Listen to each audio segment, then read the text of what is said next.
We remain steadfast in our commitment in delivering local news that matters, stories that inspire, enriching the lives of Filipinos in the Philippines and across the globe. This is your GMA Regional TV. Buong puso para sa Pilipino.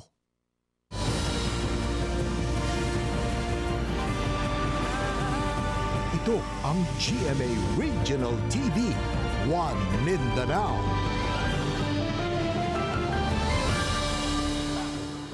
Maayong hapon, Mindanao. Kini ang GMA Regional TV, One Mindanao. Hatod namo ang pinakadagog pinakauling balita sa Mindanao. Ako si Sara Hilomen Velasco. Live gikan dinhi sa GMA Davao Complex. Cyril Chavez, live gikan dinhi sa Cagayan de Oro City. Abby Caballero, live gikan dinhi sa General Santos City. Agig pagsugat sa bagong tuig sa Davao City usa ka New Year countdown o paghinugyaw ang giandam sa lokal nga kagamhanan. Atong sayron ang pagpangandam alang sa mga aktibidad, pinaagi ni Argel Relator live. Argel.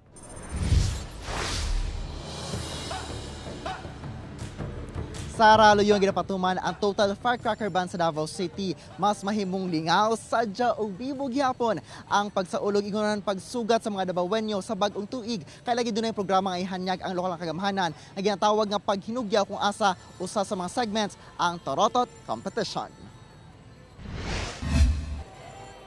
Tuig 2002, dihang gipatuman ang firecracker ban sa Davao City. Aron mahimo gihapon ang pagsaba-saba apan sa luwas nga pamaagi sa pagsugat sa tuig 2014 dihang gisugdan ang Davao Torotot Festival. Nahunong lang kini atong pandemya apan karong tuiga sa pagsugat sa tuig 2024 subli kining ibalik pinaagi sa paghinugyaw o ang sadya nga pagsaulog sa bag-ong tuig sa Rojas Avenue karong December 31 alas 6 sa gabi. Lakip sa maong programa ang Giant Torotot Competition nga adunay gitas-ong 408 feet. Abli ang kompetisyon sa tanang barangays, private designers, craftsmen ug artists sa Davao ug uban pang lugar. Lakip sab sa criteria nga kinahanglang makamugna kini og kusog nga tingog kung bugahan ug hangin.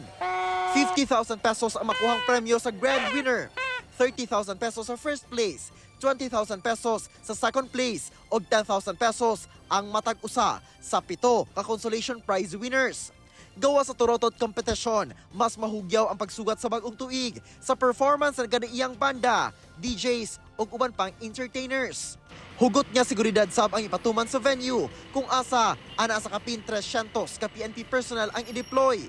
Gawas ni ana, hugot sab ang pagbantay sa kapulisan nga walay makalusot nga firecrackers sa syudad aron nga walay maangol ug pabuto. Sa pagsalubong ng Christmas natin dito sa Davao City, zero casualty tayo sa Davao City, no? And then, hopefully, for the pagsalubong sa bagong taon, sa 2024, ganun pa rin. I-remind natin talaga, maputukan ka, mapapailan ka pa ng kaso kasi bawat talaga dito sa Davao City ang firecracker. Sara, base sa abiso sa Davao City Transport and Traffic Management Office, gikan December 30 alauna sa kadlawon hangtod January 1, 2024 alas 4 sa kadlawon dunay temporaryong pagsarado sa dalan gikan sa Rojas Avenue padulong na sa Ponciano Rotonda paingon sa Padre Gomez Street diha sa side sa Red Cross apan abli ang pagpikas lane alang sa magian sa mga motorista kay tungod sa pahigayon nga paghinugyaw. Sara. Okay, advance Happy New Year kaninyo diha ug daghang salamat Argel Relator. Ginalauman na ang pagdagsa sa mga pasahero dinhi sa Eusebio Bulaong Public Terminal sa General Santos City karong adlaw. Susama sabang sitwasyon sa ubang bus terminal sa Davao City, Cagayan de Oro City ug Zamboanga City. Kaganinang buntag dili padagsa ang mga pasahero sa Bulaong Public Terminal sa General Santos City. Gani milarga ang pipila ka bus bisan gamay lang ang sakay nga pasahero. Sumala sa tagdumala dinhi karong mga orasa gipaabot nga modagsa ang mga pasahero. Sanglit ulahing adlaw sa trabaho ug holiday usab ugma subay sa pag-obserba sa Rizal Day. Pahinumdom sa tagdumala sa terminal nga sagad punuan na ang mga bus alas 6 hangtod na alas 10 sa gabi sa last trip. Sa Davao City, sayo pa lang kaganina, ubay-ubay na ang mga mibiyahe sa Davao City Overland Transport Terminal, sama nila Joylene ug Ana Fe nga mobiyahe padulong Loreto, Agusan del Sur. Dala nila ang mga kinarton nga gamit nga pangpasalubong og regalo sa ilang mga kabanay sa ilang pag-uli aron didto na sugaton ang bag-ong tuig. Kaya bukas kasi, traffic na. Tapos, kapatid ko. Siri para sa mga anak. Kay para dili siya sang guot. Sumala sa Dikot Management, anaa sa 50 to 75,000 passengers na ang nagapanukad og sakay dinhi sa terminal matag adlaw. Ugaling mapuno na dayon ang bus sa mga pasahero, gilayon kining palargahon ug dili na sundon ang ilang time interval.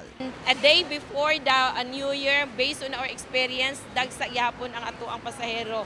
That is why that we are really encouraging our passengers nga kanang musayo-sayo lang yun. Dunay biyahe labi na ang mga dagkong bus company sa January 1. Alang sa mga buot i-check ang bus schedule, ingon man magpa-reserve og seat labi na kadtong gawas na sa Davao Region ang biyahe, mamahimong i-check una ang booking portal ug official social media accounts sa bus companies. Sa westbound terminal sa Barangay Bulwa, Cagayan de Oro City, dagsa na sab ang mga pasahero nga buot mo biyahe ug muli sa ilang mga tagsa-tagsa ka mga lugar karong bag-ong tuig. Gipatuman gihapon ang one entrance one exit policy sa maong terminal. Nag-inspeksyon sab ang mga personahe sa Land Transportation Office 10 sa mga pampublikong bus aron masigurong anaa kini sa maayong kondisyon nga mobiyahe. Hugot sab ang seguridad nga ginapatuman sa Agora Bus Terminal sa Barangay Lapasan diin ginasuta ang mga bagahe sa tanang musulod sa maong terminal. Dagsa na ang mga pasahero sa terminal building sa Zamboanga City Port. Sa kadaghan sa tao, may gamit na og megaphone ang mga port police alang sa ilang anunsyo.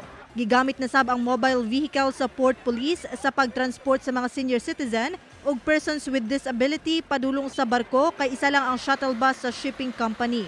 Hugot sab ang seguridad kung asa ginapaagi sa X-ray scanner ang mga dala nga bag sa mga pasahero.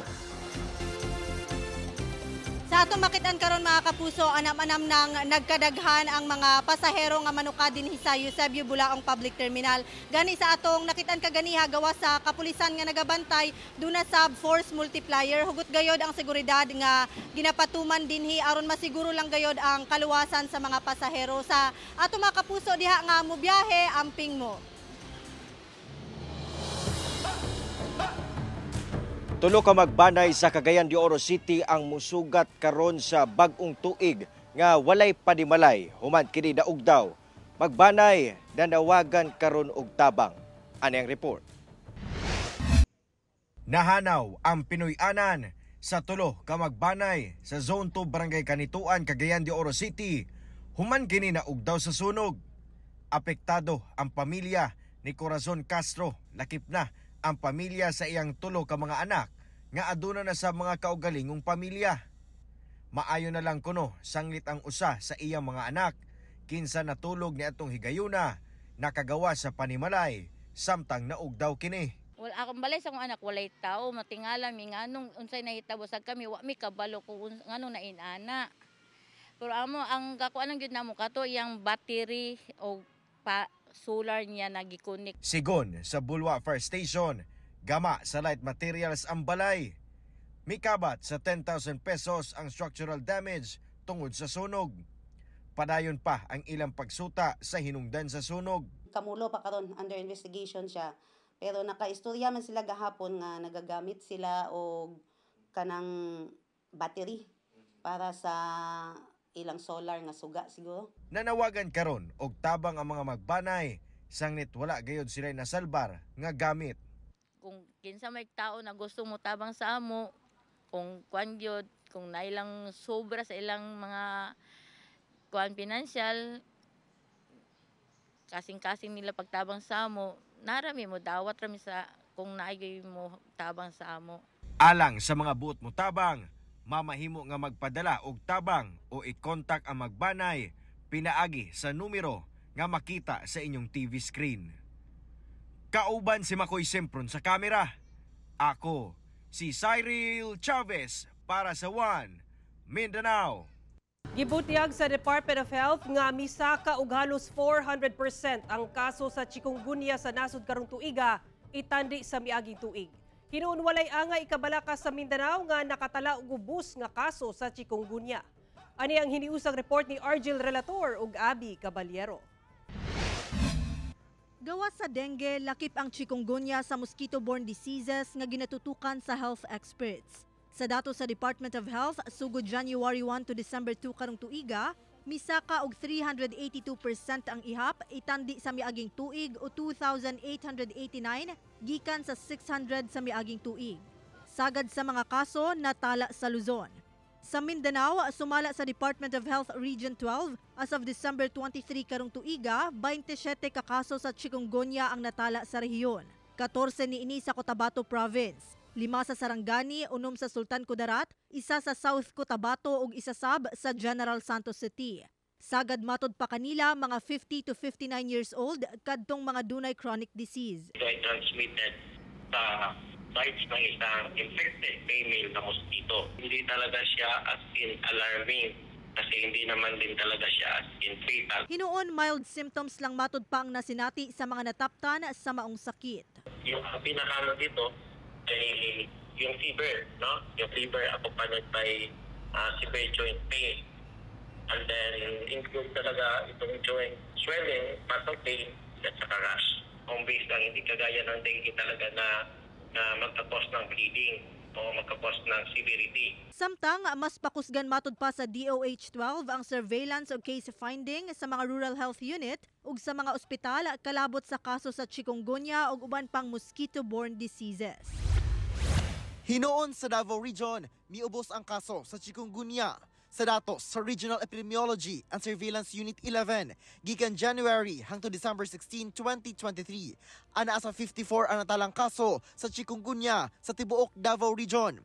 50% ang pag-ubos sa ihap kung itanding atong 2022 nga anaa sa 106 cases. So basically, ang atong mga kaso karon sa chikungunya dili jud siya severe, no? Mild lang siya pero naa siya inana ng mga symptoms, and usually pag i-manage nato siya symptomatic management. Same sa dengue. Luyo ni ini, siguruhon gayud nga sakto ang pagpanghinlo nga walay mga container nga naay na pondong tubig nga pwedeng pangitlugan og lamok.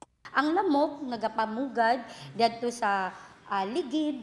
Better make sure nato kung naa sa gawas mga pots, mga clay pots nato na walay mga tanom, mo to ato kung ipangyabo ang mga tubig dato unya para dili siya mabutngan og tubig na pud sa sunod na ulan or kung tayo mamisbis ka ato siyang ikulob. So muna siya ang need nato no sa ato ang balay kay limpyo naman kay atong balay ngano naa pa magyapoy lamok kay naa daytoy mga nakastock na tubig. Kauban si Melchor Awing sa kamera. Ako si Argel Relator. Kauban si Gary Balantay sa kamera. Ako si Abby Caballero. Para sa One Mindanao.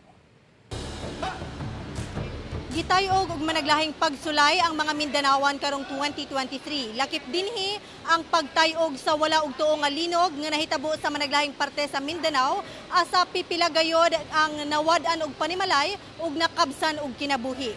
Atong balikan ang mga nahitabong linog sa Mindanao karong tuiga pinaagi niining year-end report.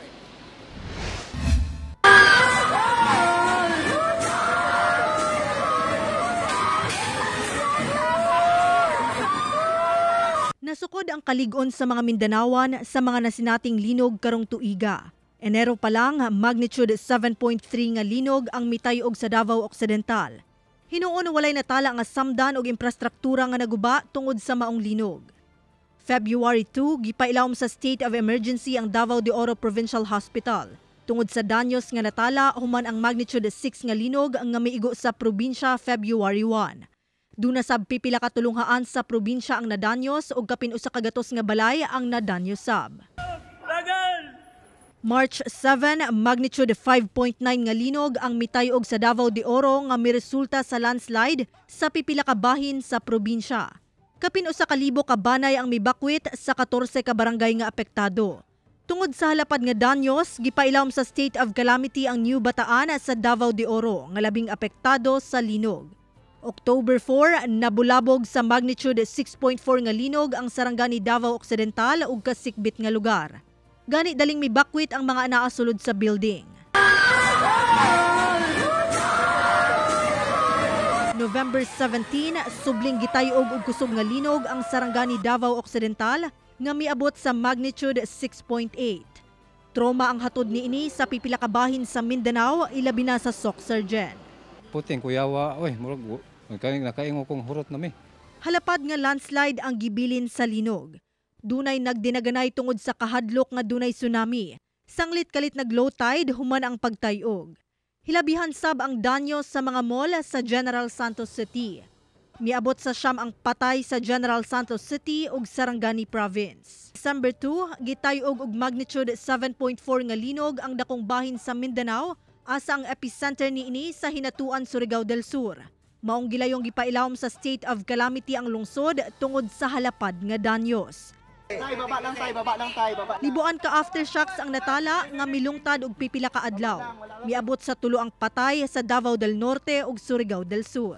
Ang Pilipinas is part of the Pacific Ring of Fire kung saan seismically active talaga yung Pilipinas. Dahil nga iniipit tayo ng dalawang malalaking plate, we have the Eurasian and the Pacific Plate.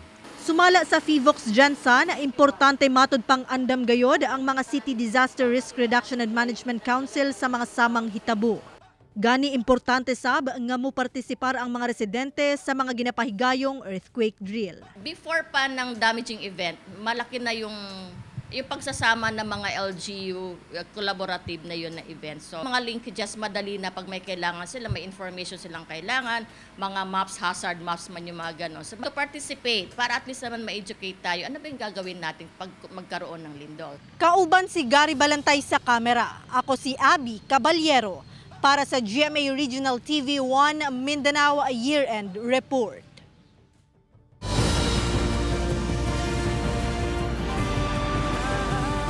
Ito ang GMA Regional TV 1 Mindanao. Makapuso nata dire karon sa Rotonda, Barangay Nazareth diri sa Cagayan de Oro City kung asa nahibutang ang mga mamaligyaay ug pabuto dinhi sa syudad.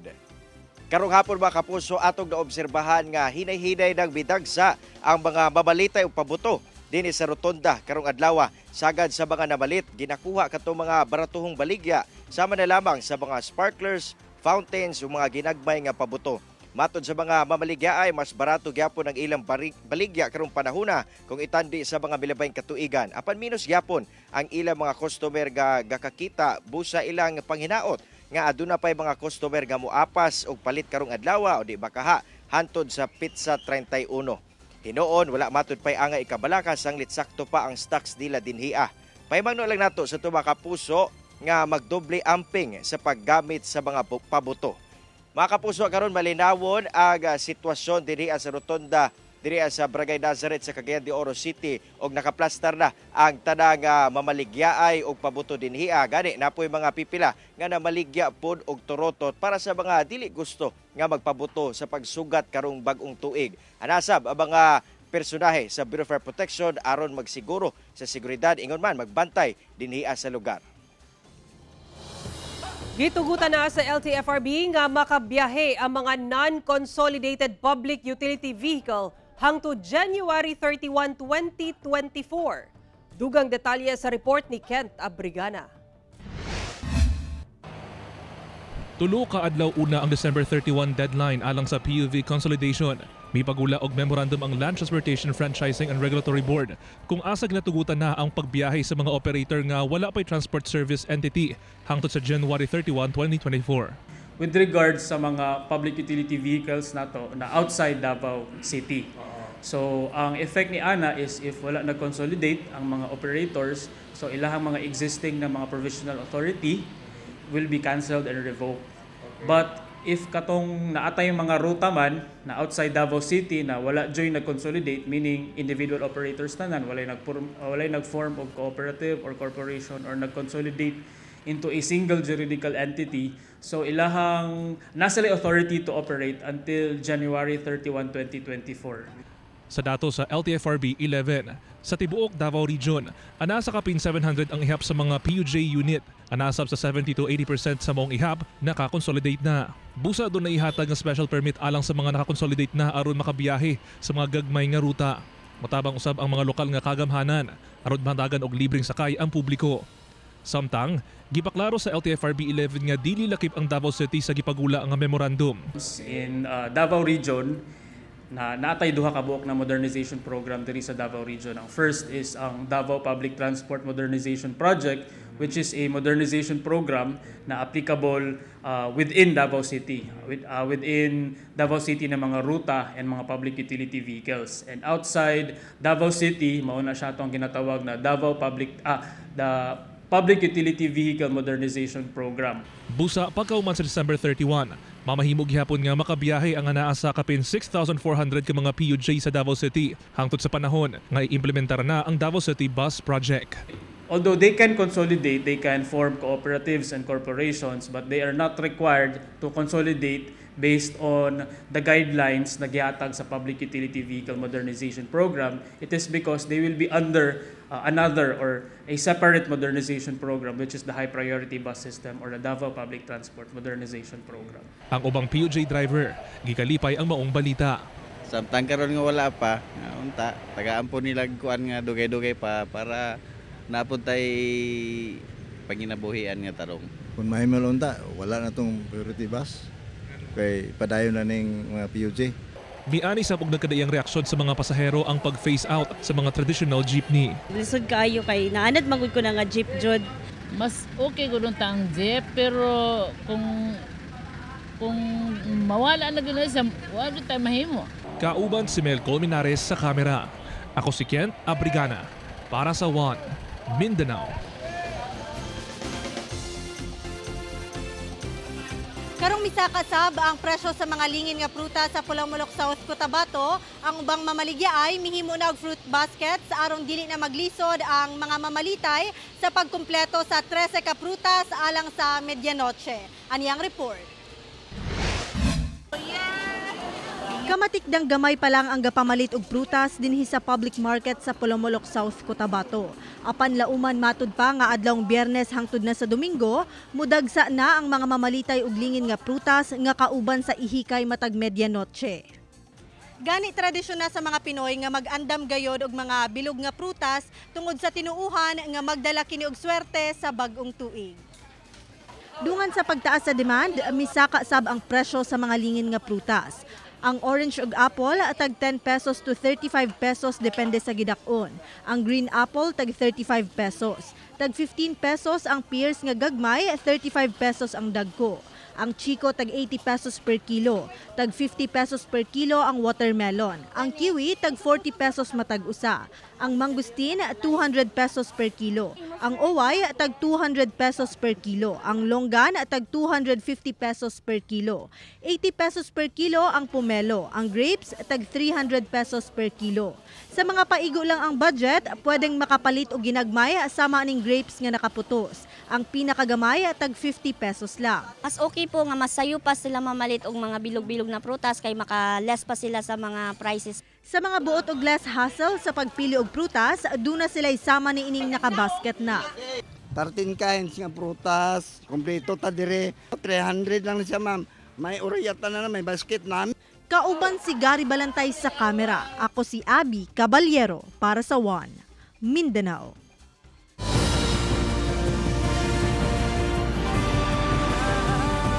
Ito ang GMA Regional TV, One Mindanao. Pipila ka mga piniriso nga anaa sa mga police station sa Davao City nakadawat og regalo gikan sa kapulisan ug usa ka non-government organization. Samtang mipahimangno ang kapulisan nga mutamod sa firecracker ban sa syudad. Ano ang report ni John D. Esteban.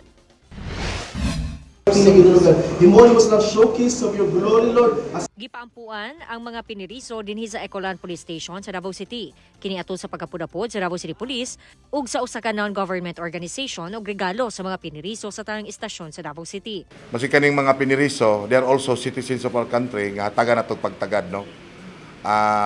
Dili man pwede to ingnon nga tungod nga preso ni sila. wala natay pagmahal kanila, no? Labaw na gyud sa tanan ang Ginoo nagmahal kanila. Giandam sab sa partner NGO sa DCPO ang mga regalo sama sa food packs alang sa mga piniriso. Gumikan alang kanila ang kasaulugan sa Pasko ug New Year alang sa tanan. So we have prepared 300 gifts para sa ato ang mga PUPCs to all the 20 police station here in Davao. We've been a partner of the Davao City Police Office sa pagtabang sa atong community. Samtang libuan ka pulis ang gideploy sa DCPO sa pagsugat sa bagong tuig sa Davao City. Nagpahimangno sab ang kapulisan nga tumanon gayud ang firecracker ban sa syudad kay dili sila magpanukong dakpon ang mga musupak sa maong balaod. So mo na akong hanyo sa mga katawhan karong New Year, ayaw isundo na to ang firecracker ban, no? Ayaw mo si pabuto-pabuto kay madaot ang inyong kamot, madisgrasya mo, no?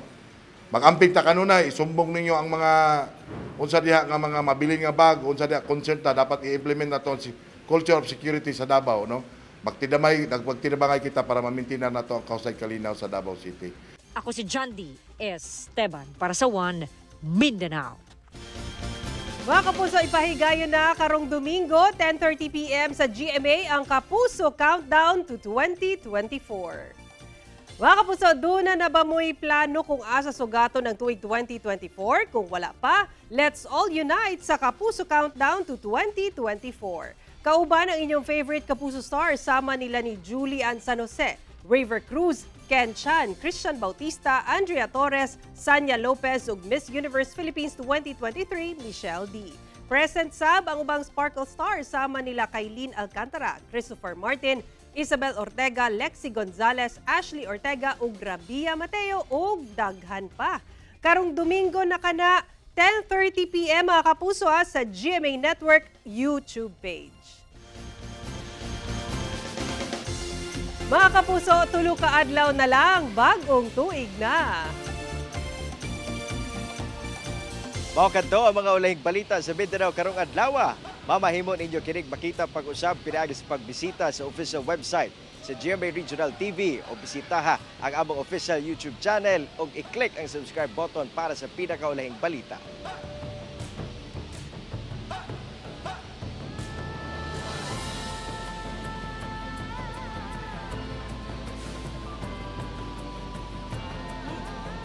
Daghang salamat sa atong mga kapuso sa Mindanao nga nagalantaw kanamo ug sa atong mga kapuso abroad. Padayon lang sa pagtutok sa mga lokal nga balita matag adlaw tungod sa GMA Regional TV, Local News Matters. Kami ang GMA Regional TV 1 Mindanao. Tibok persa para sa mas dakong misyon ug mas halapad nga pagserbisyo sa nasod. Happy weekend ug advance Happy New Year mga kapuso!